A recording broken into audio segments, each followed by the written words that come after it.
From Montana's news leader, this is the MTN 530 News.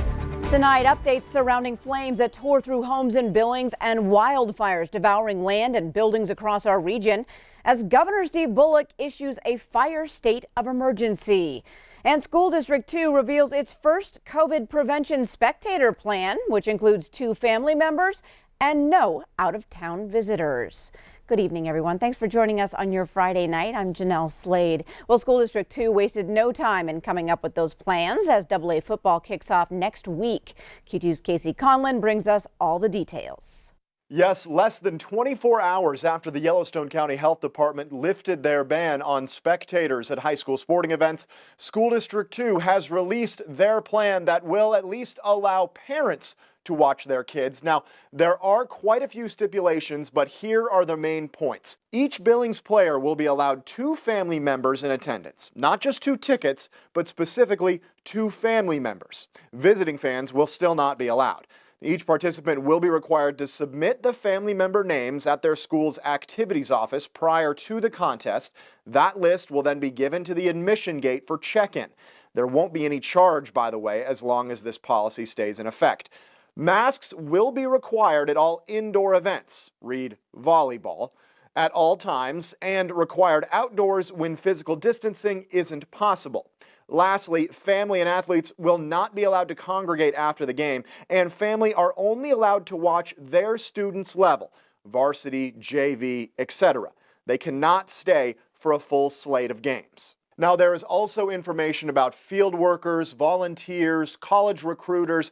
Basically, anybody who would be expected to be at a contest has a set of guidelines to follow. You can find the full document right now at ktvq.com and montanasports.com. Back to you guys.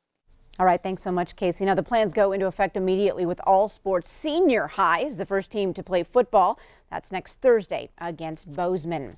Well, a candle in the garage sparked a fire that engulfed a West End home and forced a family to flee as flames destroyed the house.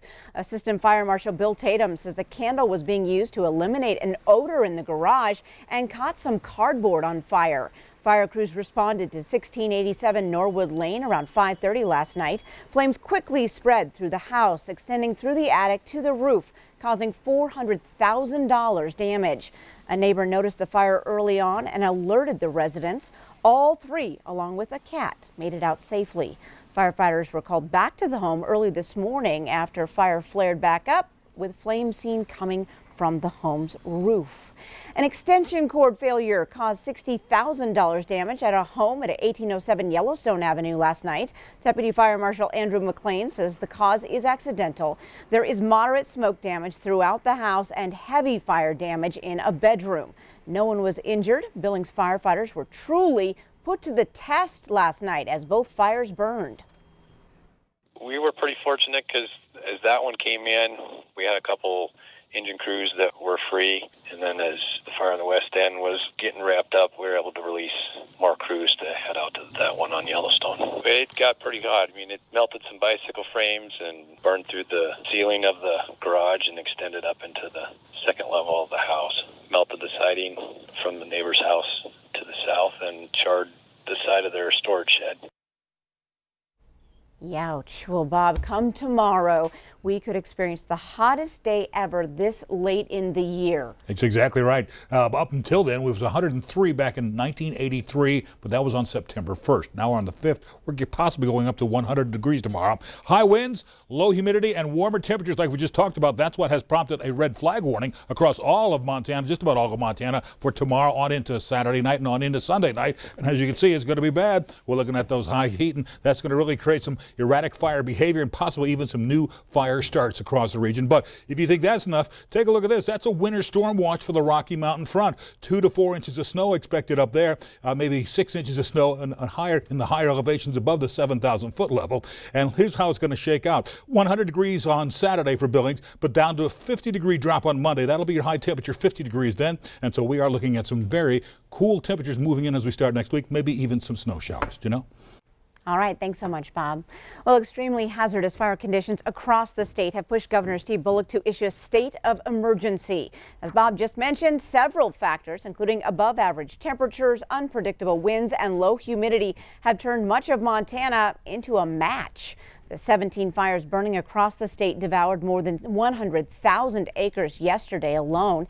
And with dry conditions in the forecast, more fires are expected. The declaration allows Bullock to mobilize additional state resources and the Montana National Guard to fight fires and to spend the money needed to get the job done.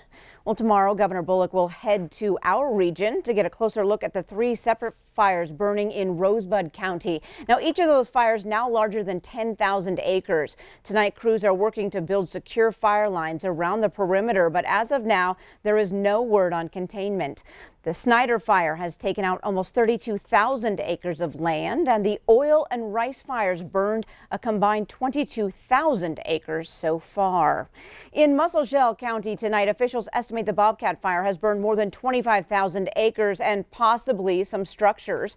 Crews tonight are performing heavy operations to prepare for tomorrow's severe weather. Evacuations remain in place, but officials are working on plans to allow residents back onto their property for evaluation.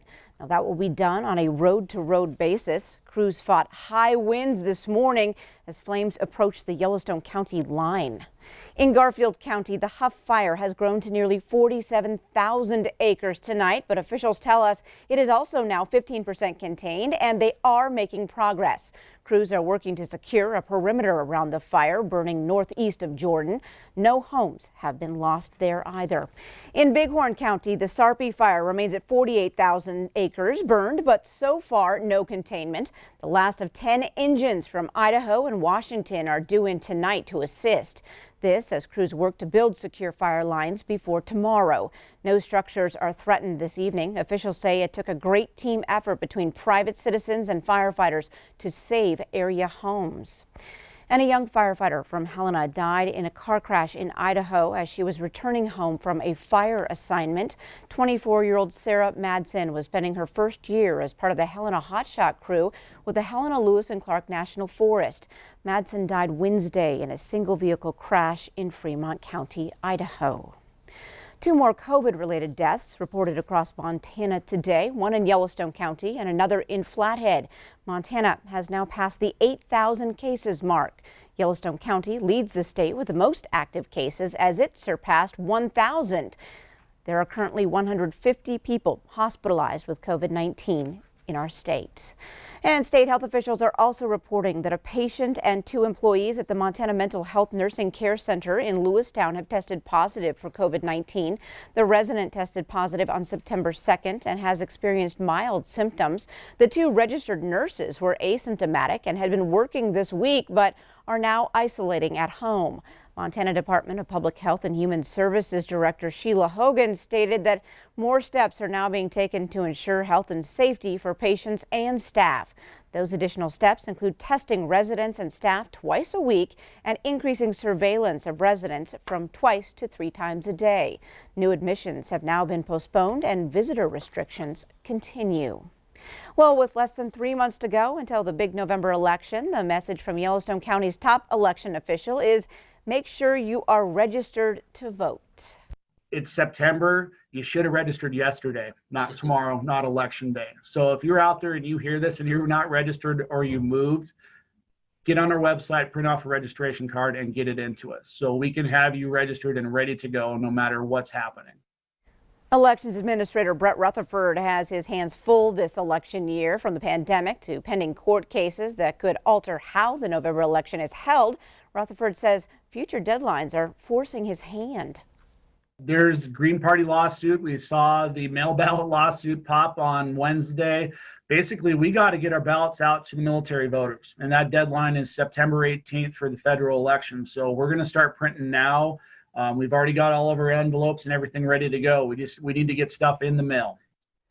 Now, the elections office is also busy holding the city's public safety mill levy election this month, and so far a robust response. Just 1 week since 60,000 ballots were sent out, and already 15,000, 1/4, have been returned. Voters have until Tuesday, September 15th to return voted ballots to the county elections office. And Rutherford says as many as 3,000 of those city ballots came back as undeliverable. Well, up next on tonight's 5:30 News. I didn't think with the situation as it is that I'd have any kind of a birthday party. I have the biggest in the world. 100 years young and Dave Flo will not forget. Will unwrap her big surprise. Also ahead, why is Q2's Jake Cohn driving a golf cart like no other? We'll be right back.